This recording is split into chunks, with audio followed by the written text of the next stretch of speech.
Oh, okay niya. Hmm. Hello, good afternoon! Welcome to El Shaddai Therapeutic Massage. Get the care you deserve. Narito ngayon tayo sa aking dumating na aking pasyente. Matagal ko na siyang pasyente. Ngayon, dumating ngayon para pakinggan natin pangalan, ano ang nararamdaman, at marami pang iba. Sige, Saan sabihin nakatira? mo. Ako po si Abby, matagal na po akong pasyente ni Sister Ne. Pag may nararamdaman po ako, pupunta lang po ako dito. Ngayon po masakit po yung balikat ko hanggang dito sa batok, saka sa ulo, dahil po sa sipon. Eh, Yun. Di ba mami mo, daddy mo dito rin? yes. Yes. Kaya pag may dumating, minsan pa naalala ko, munti ka nang nahimatay pa eh. Ano? Muntik nang daling sa ospital.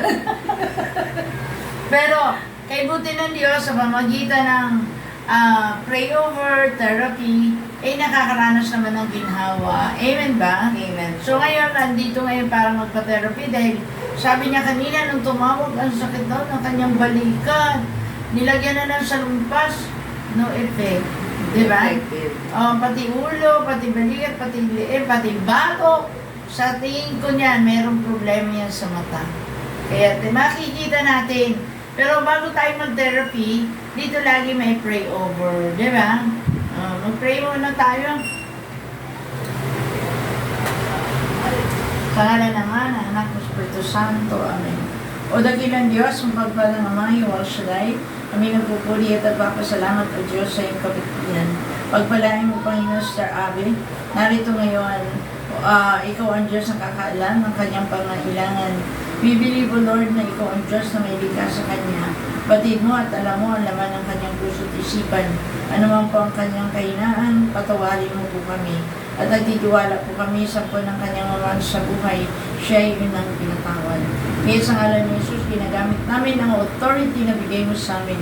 In the name of Jesus, inuutosan namin lahat ng espiritu ng sakit at karamdaman sa balikat, sa batok, sa ulo, sa anumang parte ng kanyang katawan from head to foot.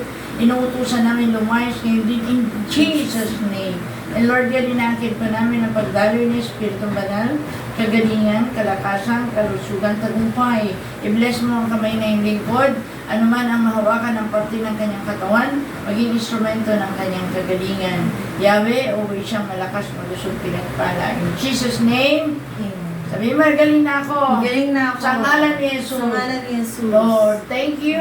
And Lord, thank you so much. Alam ko, magaling na siya. And please don't forget to like, share, and subscribe. And kindly click the bell button for updates of the new videos. Maraming salamat. God bless us all. God bless you. Salamat. Thank you po.